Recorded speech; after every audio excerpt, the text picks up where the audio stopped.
कृपया हमारे YouTube channel को सब्सक्राइब कर बेल आइकन के बटन को दबाइएगा।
माया वाली हो बे तया जबे, दिल वाली हो बे तया जबे। माया वाला हो बे तया जाबे, दिल वाला हो बे तया जाबे। गोरी घूमे फिरे नदिया कछार माँ, तोरे करत इंतजार ना, तोरे करत इंतजार ना। तोरे करत हो इंतजार ना, तोरे करत हो इंतजार ना।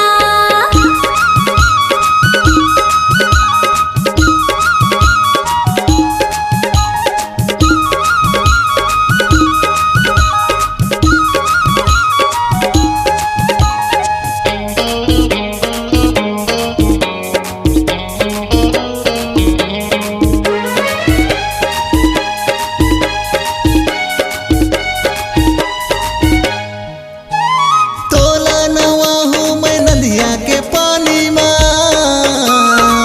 मजा उड़ाले तोर भरे जवानी माँ, मजा उड़ाले तोर भरे जवानी माँ, मजा उड़ाले तोर भरे जवानी माँ। तोरे माया के मैं हाँ दीवानी गा, लिखो माया के प्रेम कहानी गा, लिखो माया के प्रेम कहानी गा, लिखो माया के प्रेम कहानी गा। तोरे बर दिल बेकरार ना, तोरे करत इंतजार ना, तोरे करत इंतजार ना। तोरे करत हो इंतजार ना, तोरे करत हो इंतजार ना।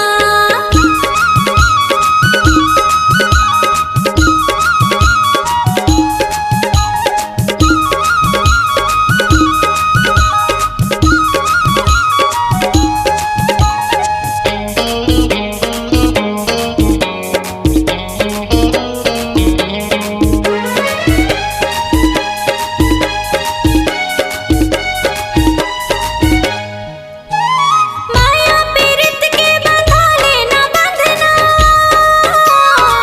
खनके रे चूड़ी मोर खनके रे कंगना, खनके रे चूड़ी तोर खनके रे कंगना, खनके रे चूड़ी तोर खनके रे कंगना।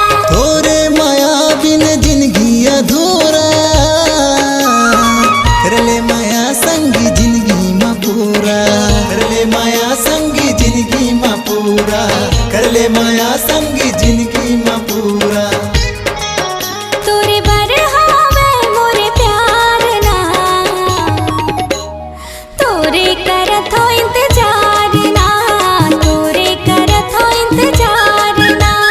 तोरे करत इंतजार ना, तोरे करत इंतजार ना। माया वाला हो बे तया जाबे, दिल वाला हो बे तया जाबे। माया वाली हो बे तया जबे, दिल वाली हो बे तया जबे। राजा घूमे फिरे नदिया कछार माँ, तोरे करत हो इंतजार ना, तोरे करत हो इंतजार ना। तोरे करत इंतजार ना, तोरे करत इंतजार ना। माया लाली हो बेला